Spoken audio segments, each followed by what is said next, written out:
E a Ele entrego a minha causa, porque Ele faz grandes e inescrutáveis maravilhas que não se podem contar. Ele faz chover sobre a terra e envia água sobre os campos, para pôr os abatidos no lugar alto e para que os enlutados se alegrem da maior ventura. Ele frustra as maquinações dos astutos, para que as suas mãos não possam realizar os seus maus projetos. Ele apanha os sábios na sua própria loucura, e o conselho dos que tramam o mal se precipita. Estes que tramam o mal de dia encontram as trevas, em pleno meio-dia eles andam apalpando como que de noite. Porém, Deus salva da espada da espada que lhe sai da boca, salva o necessitado da mão do poderoso. Assim há esperança para o pobre, para o justo, e a iniquidade será colocada fora para ser tapada toda a boca. Bem-aventurado, ou mais do que feliz, é o homem a quem Deus disciplina. Logo, portanto, não despreze, pois, a disciplina do Todo-Poderoso, porque Deus faz a ferida e Ele mesmo ata. Ele fere e as suas mãos curam. De 6 angústias Ele te livrará, e na 7ª o mal não te tocará. Na fome te livrará da morte, na guerra do poder da espada, do açoite da língua, ou seja, da calúnia, da difamação, estarás abrigado. Quando vier a assolação, não temerás. Da assolação e da morte te rirás, e das feras da terra não terás medo, porque até com as pedras do campo terás a tua aliança, e com os animais da terra viverás em paz. Saberás que a tua casa está em paz. Olhará para todos os teus bens, ou para as tuas propriedades, e nada faltará. Saberás também que se multiplicará a tua descendência, os teus filhos, a tua posteridade será como a erva da terra, e em robusta velhice é que descerás para a sepultura, como quando se colhe o feixe de trigo a seu tempo. É assim que nós temos visto acontecer, e assim é que é. Ouça, pois, e medita nisto para o teu bem. Senhor nosso Deus, Pai querido, Pai amado, estamos diante da Tua linda e gloriosa palavra, que nos mostra a Tua grande verdade, a origem dos problemas e ao mesmo tempo a solução dos problemas. Pai, aparentemente tão simples, mas sabemos que não é assim tão simples. Precisamos de direção, de iluminação do Espírito Santo para entender a Tua palavra. Precisamos de ser convencidos também pelo Teu Espírito Santo para aceitarmos esta palavra e ter condições de colocá-la em prática no nosso dia a dia. E é para isso que nós oramos agora, para que Jesus Cristo, o Senhor, que é o Senhor da igreja, o Senhor de nossas vidas, tenhas agora misericórdia de cada um de nós, e atente agora, Deus, para a necessidade de cada coração que aqui está, a começar pelo meu, e revela, Mamá Surianda, esta palavra gloriosa ao mais íntimo e profundo do nosso coração, de uma maneira clara, inteligível, para que nós possamos, ó Deus querido, nela crer, e que nós possamos também praticá-la. Assim eu oro e peço esta bênção para a Tua igreja neste momento, em nome de Jesus. Irmãos, um texto muito lindo da palavra de Deus, e o título ali que nós colocamos, né? Por que temos problema? E como podemos vencer? Bom, então se tem 2 perguntas, deve então haver no mínimo 2 respostas. Bom, por que temos problema? O Espírito Santo de Deus já disse para nós ali de maneira categórica, cabal, conclusiva, que os problemas não nascem da terra. ainda que ou em que pese a terra está sob maldição, logo, portanto, ela pode produzir coisas negativas, mas a terra por si só não produz o erro. Quem produz os erros são os homens. Então, não é da terra que nasce, que brotam os nossos problemas. Verificam aí na Bíblia, no verso 6, assim: porque a aflição, os problemas, a doença, as crises, tudo que nos atinge, tudo que nos faz sofrer, elas não nascem da terra. Elas nascem onde? Elas têm origem onde? No pecado. No pecado. Antes do pecado não existia quaisquer tipo de problema. O homem trabalhava, o homem fazia as coisas mais até do que o que faz depois do pecado, porque o pecado limitou o homem sobre todos os aspectos. Porém, o homem não se cansava, não tinha preocupação, não tinha medo, ele estava em perfeita harmonia com tudo que estava no paraíso, inclusive com as bestas feras do campo. Da natureza, o homem tinha paz. A natureza não lhe era hostil, agressiva.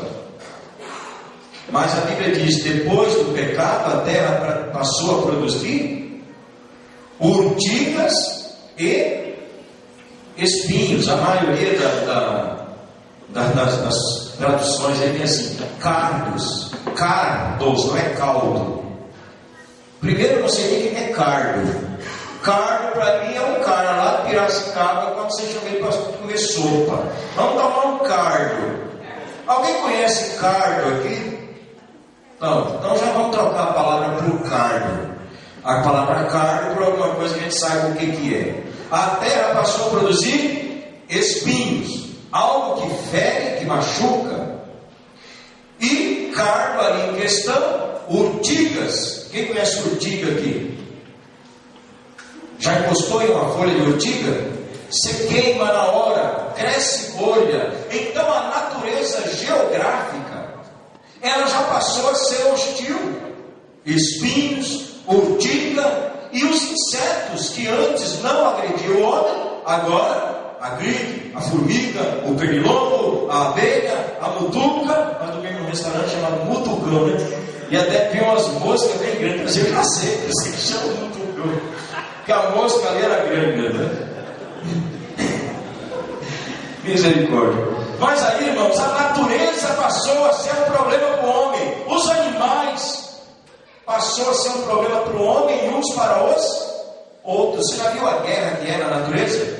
Assiste esses programas aí, National Geographic e outros tantos aí. Você vê que é um querendo contra o outro.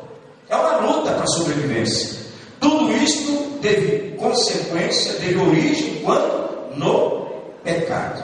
Eu digo isto para quê? Para que você entenda que há problemas que acontecem com você e comigo, que muitas vezes eu não sei nem de onde veio, mas eu preciso originalmente entender que se não existisse pecado, eles não existiriam também. Então todo e qualquer problema tem como consequência primária o pecado. Agora tem que se entender também que, aí você pode dizer, era o grande caso de Jó. Jó era um pecador? Não. O que aconteceu com ele foi que Deus permitiu ele passar por tudo aquilo para deixar para nós um legado de como se deve proceder diante das dificuldades. Então Jó não estava em pecado. Mas há casos de pessoas que nem é o caso de Jó. Jó estava numa prova. Deus tinha algo para fazer através de Jó para nos ensinar. Mas tem pessoas que o que ele está aprendendo não é nem para ensinar. Tem problemas que estão ali, o camarada não sabe de onde veio, nem porque ele está ali. Alguns, como no caso daquele cego de nascença, no capítulo 9 de João, não é? Há um homem cego há mais de 38 anos, há 38 anos, está lá o relato, e ele era cego de nascença. E alguém diz assim: Jesus, quem pecou para que ele nascesse cego? O pai? A mãe? Ele ou qualquer outro? E Jesus disse: ninguém. Esta enfermidade é para que nela se manifeste a glória de Deus. Então tem problema que muitas vezes é para redundar na glória de Deus, na bênção de Deus, para salvar a muitas outras pessoas. Que quando Deus fizer o milagre de curar, de abençoar, de remover aquela barreira, muitos irão ver e crer que Deus é Deus. Então, irmãos, por isso que o apóstolo São Paulo diz: nós nos gloriamos também nas tribulações, sabendo que a tribulação produz a experiência, e a experiência produz esperança. Então ela forja, ela molda, ela trata com o nosso caráter, tem tudo isso. Mas tem problema, como eu disse aqui, que não há nenhum propósito de Deus para nada daquilo. Não há propósito de Deus, não é Deus que quer. Ai, pastor, mas nada acontece sem que seja pela vontade de Deus. Quem acredita nisso aqui? Alguns irmãos ainda acreditando. Tudo que acontece é pela vontade de Deus. Irmãos, isso está escrito na Bíblia: não cai uma folha de uma árvore sem que não seja pela vontade de Deus. Agora nós temos que definir vontade com propósito, com consentimento. Deus disse: não matarás, não roubarás. Alguém vai lá e dá um tiro na cara do outro. O que Deus tem a ver com isso? Deus disse: não matarás. Isso é a vontade de Deus? Então não, irmãos. Então não existe isso. Não existe esse negócio. Nada acontece sem que seja. Aliás, 90% do que acontece, no mínimo, é exatamente o contrário do ser vontade de Deus. É contra a vontade de Deus. Se você for ver na Bíblia, nós, homens e mulheres, praticamos mais o que Deus diz: não faça dessa maneira, do que o que Ele diz: faça assim. Então já quebramos aí esta tese de que nada acontece. Ele morreu, então era a vontade de Deus. Não. Vocês viram aqui qual é a vontade de Deus para se morrer? Como quando se colhe o feixe de trigo. Alguém colhe o feixe de trigo quando ele está verde? Colhe quando ele está maduro, quando ele está no ponto. Então diz: velho, em outras traduções, velho, cheio de dia, vendo os filhos dos seus filhos até a terceira e quarta geração. Então não é para morrer novo. Porém a Bíblia diz assim: o homem violento, ele não completa a metade dos seus dias. É porque Deus quer? Não, porque os seus atos de violência atraem a morte para ele. Quem com ferro será ferido. Quem planta vento, colhe tempestade. Tudo come planta e colhe. Então, irmãos, veja que nem tudo acontece pela vontade de Deus. Tá certo? E muitos dos problemas que nós temos, nós sabemos que há problema que às vezes é até o propósito de Deus que nós tenhamos para tratar conosco, para reverter em bênção para muitos de nós, para a nossa família. Mas tem problema que tem apenas isso, não é nem consequência. Tem problema que é consequência direta dos seus erros, dos seus atos. Não é assim? O cidadão passou anos e anos bebendo cachaça. A consequência, o resultado desse camarada aí é ter um problema de fígado. Isso é uma consequência direta do quê? De um ato, de um pecado, de um erro que ele está cometendo. Passa a vida inteira fumando, possibilidade de ter problemas de estômago, de pulmão, então, e assim outros tantos pecados. Tem como, né? São às vezes que originam no nosso pecado, e nós até podemos olhar e ver onde erramos. Agora, tem problemas, irmãos, que você não vê. Se você conhece a palavra de Deus, vai ver que não é o propósito de Deus também.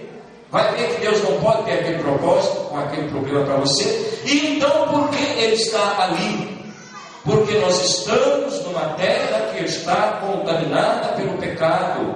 E o pecado, como um vírus, como uma bactéria, ele está espalhado aí pelo ar, ele está por todo lugar. E assim como eu posso aspirar uma bactéria e contrair um vírus de gripe ou até de outra enfermidade, eu também contraio problemas, sem que eu necessariamente precisasse passar por aquilo. No livro de Eclesiastes, a palavra de Deus diz assim, também em Provérbio: porque o sol brilha sobre todos, sobre bons e sobre mal. A chuva cai sobre todos, sobre bons e sobre mal. Então, assim como muitas das bênçãos de Deus caem sobre a humanidade como um todo, muitas das consequências do pecado também caem sobre a humanidade, sem que cada um particularmente tenha tido uma parcela de culpa para que aquilo acontecesse. Então, queridos, aí já está alguma das explicações. Por que nós temos problema? Porque estamos num mundo que está cheio de problemas e podemos ser envolvidos neles, direta ou indiretamente, não é?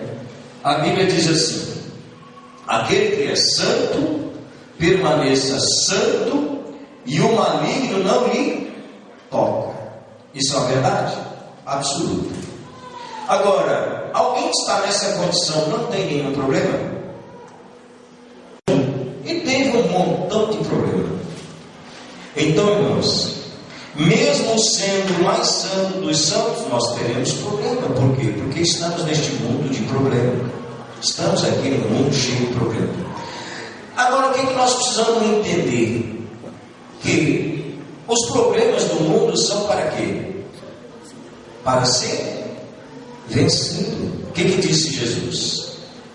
Tende bom ânimo, porque eu venci o mundo. Então Jesus teve problema? Teve. Mas venceu a todos os problemas. E é isso que nós precisamos entender. Então nós temos problema. Como podemos vencer? O pecado colocou os homens numa condição de louco. Olha a situação que o pecado deixou os homens.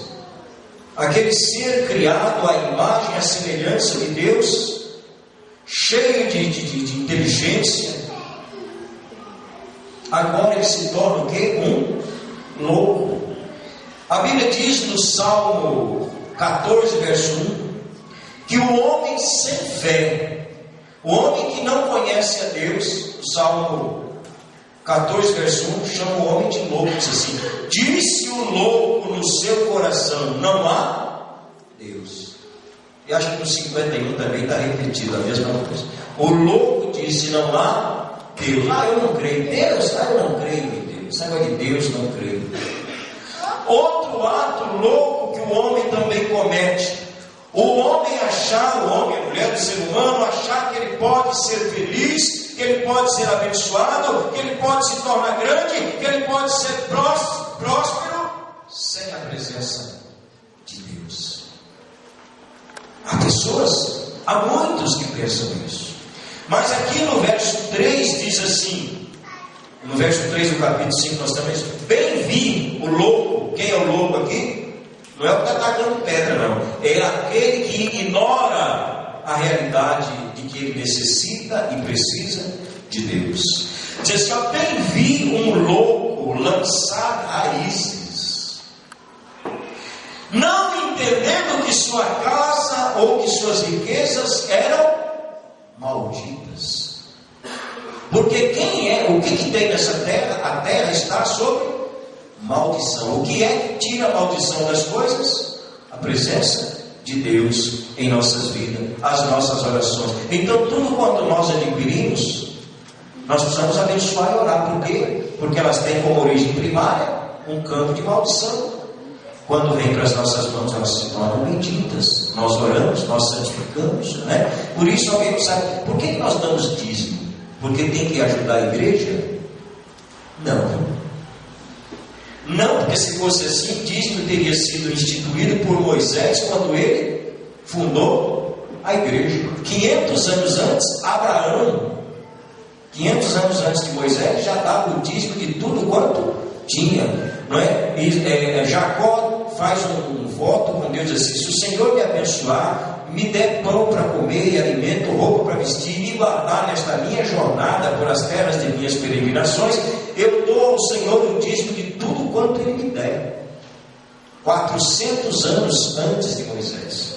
Se você for ver o primeiro e o segundo homem, Abel e Caim, que entrou numa disputa, já foi por conta de quê?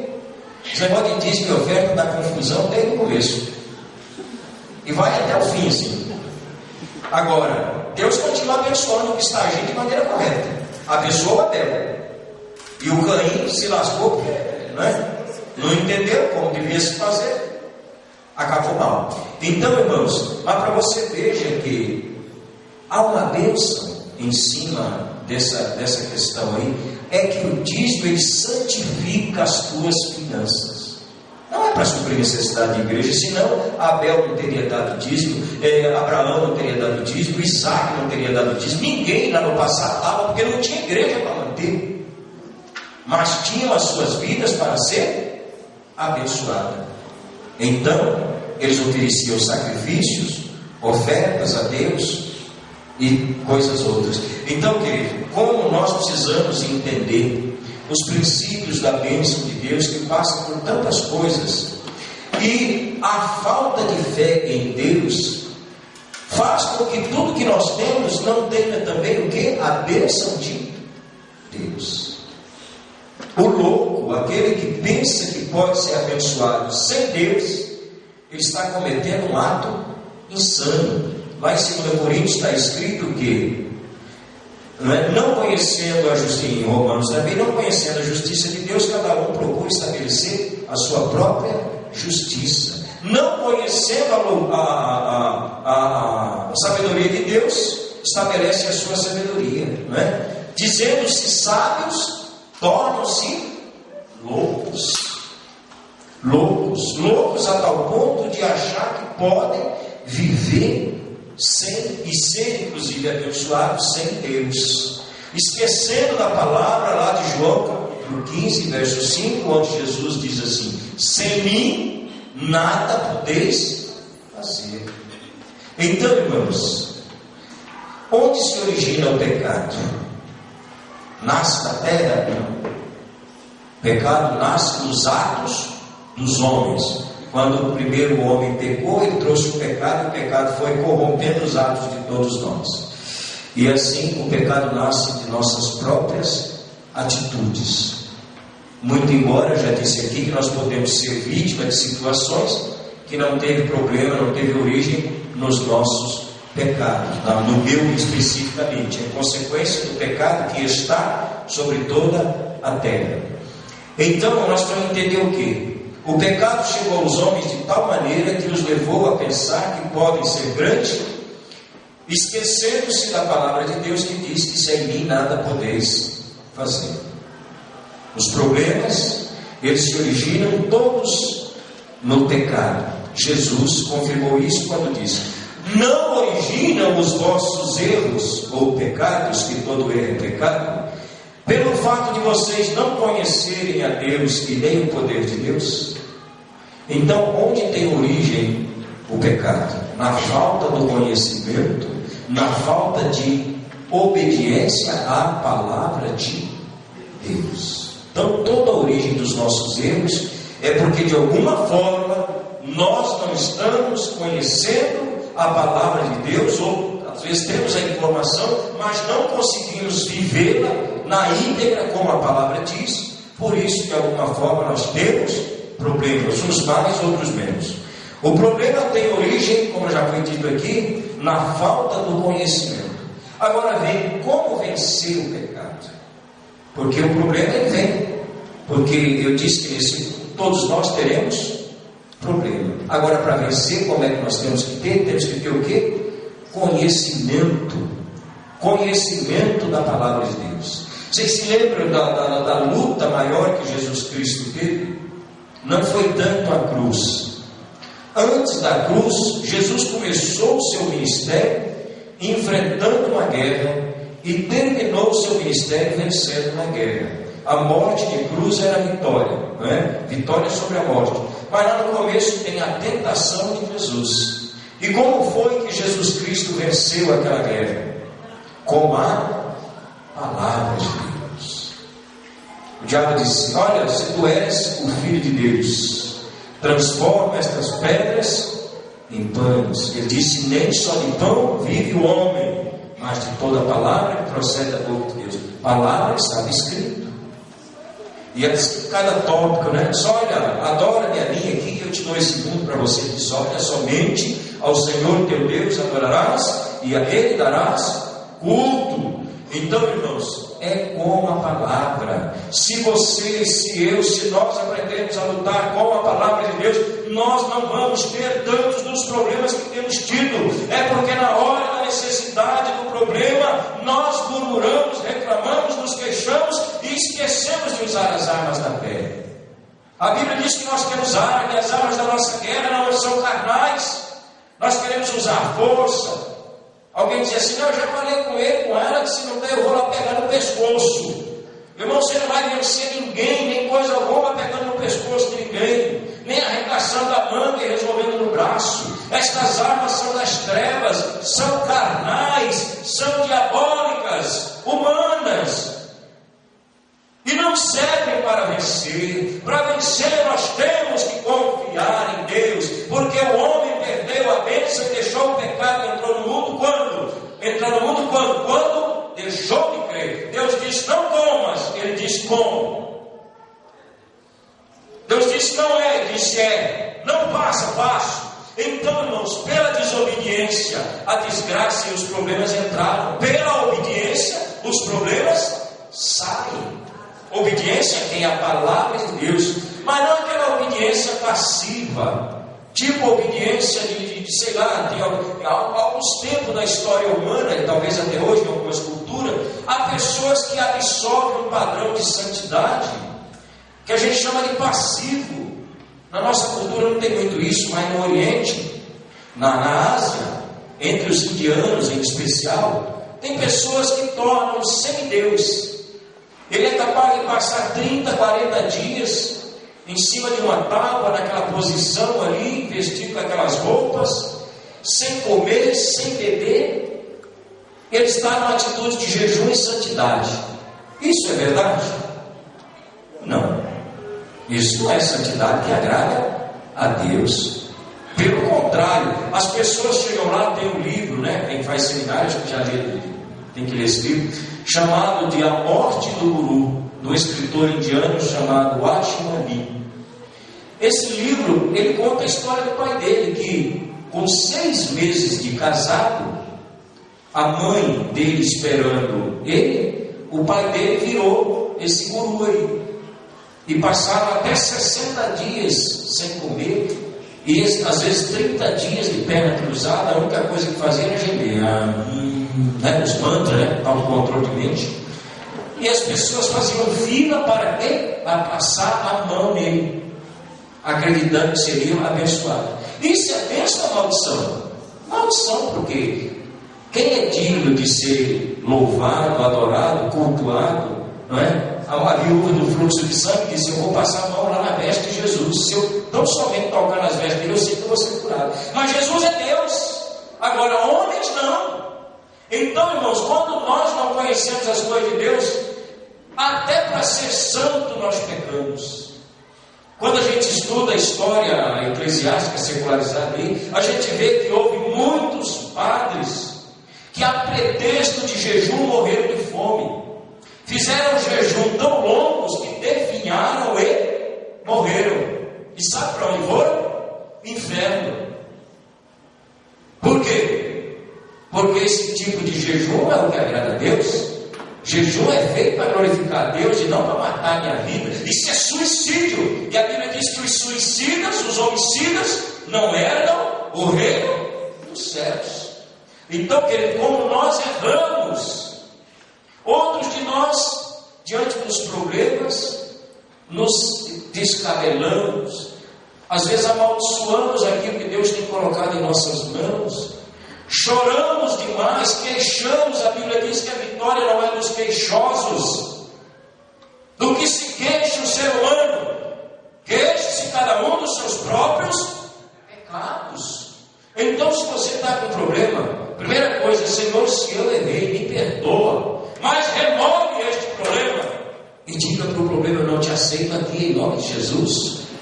Tem hora, irmão, nós não temos que falar com Deus, nós temos que falar com o cara lá da capa preta, e dizer para ele: olha aqui, você vai tirando essas suas, não precisa ofender o cara não, né? Você começa a xingar, né? Chifrudo, não sei o quê. Primeiro que não tem nenhum lugar da Bíblia que diz que ele tenha chifre. Então não começa com mentira, não, senão você já fica do lado dele. Tá certo? Mas você pode dizer, em nome de Jesus, retira-te da vida de minha esposa, da vida de meu filho, do meu salário, do meu emprego, dos meus negócios, da minha casa, em nome de Jesus. Porque Deus te deu autoridade para isso. Quando você tem problema, você tem que falar com duas pessoas. Colocar a sua vida em ordem com Deus. E depois, confrontar os teus opositores. Porque quando alguém bate, se alguém bater na sua porta e disser alguma coisa, não é assim. Se essa casa aqui é minha, você vai lá dentro e pergunta, mas não, senhor, olha aqui, a escritura aqui, o documento é meu, não é assim? Então não cabe a você defender o que é seu. Por que espiritualmente, ao invés de defender, você reclama, chora, murmura, se lamenta, agride muitas vezes a Deus, quando atribui a Deus a culpa da sua desgraça? Como eu já disse aqui, Deus tem alguma culpa na desgraça de alguém? Seja ela qual for? Não, nenhuma desgraça vem para a vida de nenhum de nós porque Deus quis. Toda desgraça que se abate sobre o homem pode ter várias origens. E Deus, se o homem buscar a Deus, ele vai reverter tudo aquilo. Não é? A Bíblia diz que Deus transforma a desgraça em graça. Onde abundou o pecado, superabundou a graça. Então Deus transforma toda aquela maldição em bênção, mas Ele mesmo não atraiu nenhuma maldição para a vida de nenhum de nós. Então, queridos, e para então nós nos livrarmos disso aí, a segunda parte para nós finalizarmos, como nós podemos nos livrar do pecado? O verso 8 diz assim: buscar a Deus, entregar a causa a Deus. Ao invés de você reclamar, você vai colocar a sua situação, a sua causa, o seu problema nas mãos de Deus e fazer o quê? A sua parte. Tem gente que até diz que entrega o problema na mão de Deus. Muitos entregam agora, daqui a pouco vai lá e está demorando. Outros tantos ficam ali há 30 anos esperando, sem fazer absolutamente nada. Eu vi pessoas dizer, de vícios que tinha, dizer assim: se Deus quiser, Ele me faz tomar nojo desse negócio no mesmo dia. Vocês acreditam nisso? Não, se Deus quiser, faz. Mas é assim que Deus trabalha? Ó, abençoado, quem foi que enfiou essa porcaria aí na tua boca, no teu corpo? Foi Deus? Deus está dizendo: não faça essas coisas, não contaminas o teu corpo, ou não satisfaz com o teu corpo, é templo do Espírito Santo, e se você destruir o templo do Espírito Santo, Deus te destrói. Mas Deus diz para você não fazer, você faz depois que Ele resolva. Não, é um erro, e é assim quem não conhece as Escrituras. Mas quando a gente conhece: Senhor, a tua palavra diz que não se deve fazer, mas eu fiz, mas agora me perdoa, me dá graça e força para lutar contra este problema, e vai enfrentar o problema, e vai enfrentar a situação, e o resultado é que você vai vencer. Você tem que ter propósito. Tem gente que não tem propósito, ela quer as coisas, mas não aprendeu a lutar. Irmãos, quem quer as coisas tem que ter propósito. Você já viu Deus dar alguma vitória para alguém no meio do caminho? Sempre Deus mandou Deus fazer alguma coisa, a vitória veio quando? Lá no final. A vitória está lá. No meio do caminho Deus te ajuda a caminhar, mas a vitória está no final. A grande vitória que Deus tem para você e para mim está no final da nossa carreira.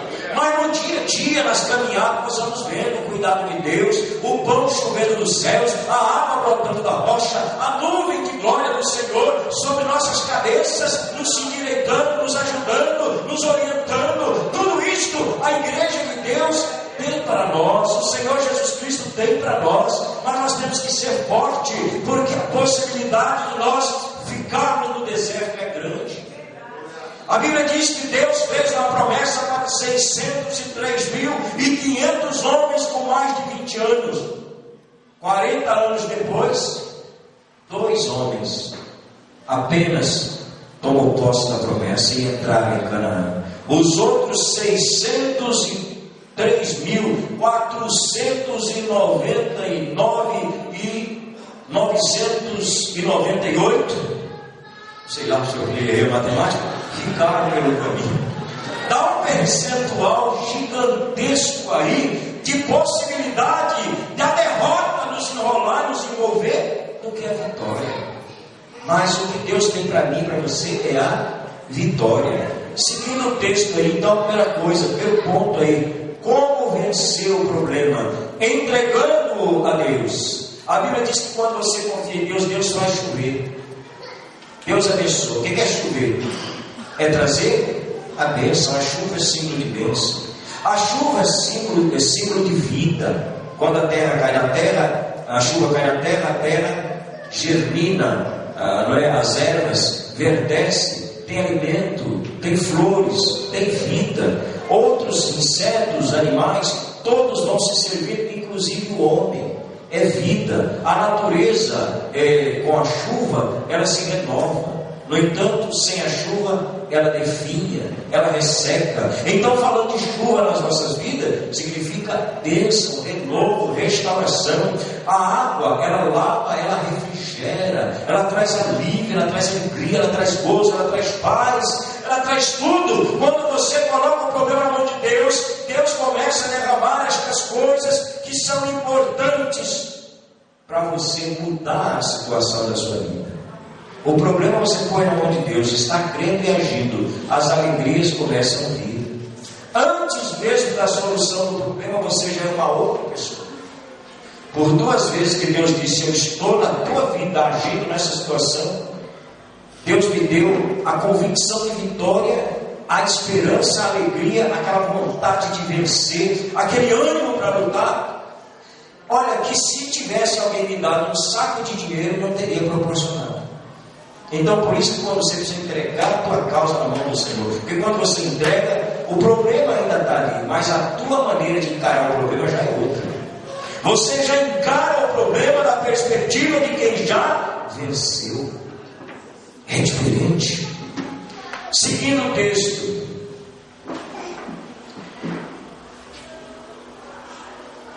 diz assim: Deus, porém, salva, verso 15, da espada que sai das bocas malignas.